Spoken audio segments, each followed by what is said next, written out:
after the shooting on the Danforth in 2018, Ken Price of the Danforth Families for Safer Communities, he led the charge to come up with a class action lawsuit against Smith Wesson, the manufacturer of the handgun that was stolen, made its way through the gang system illicitly in Canada and ended up in the hands of basically a would-be terrorist. And they thought, well, this is clearly the fault of Smith & Wesson. They should have implemented like a fingerprint reader on the side of the gun or biometrics or whatever to stop unauthorized use, like just inane, crazy stuff, but just a reason to try to spread some misery and hurt people. I think they sued for $150 million.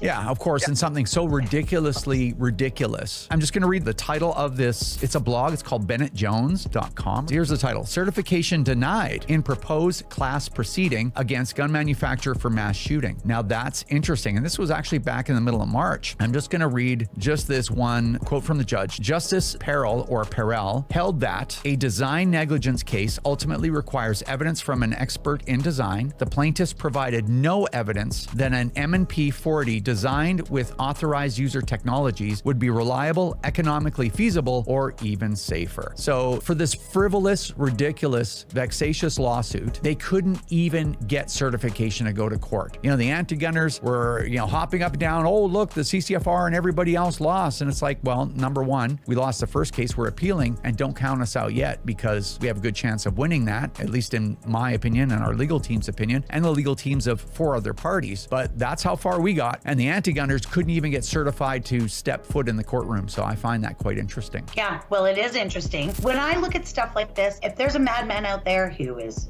going to commit a crime or has committed a heinous crime, I think the blame for that should rest solely on his shoulders, not on the shoulders of the gun that was sourced through illegal activities. To me, it sort of alleviates some of the blame that should be resting on the shoulders of the madman. So it would have set a terrible precedent. So I'm glad that it failed. Yeah, it's so ridiculous on its face. It'd be like, it's okay that I drive my truck around, and if I got into an accident and somebody died, I might be sued, the insurance company may be sued. But if somebody steals my truck, the people involved are going to sue Toyota.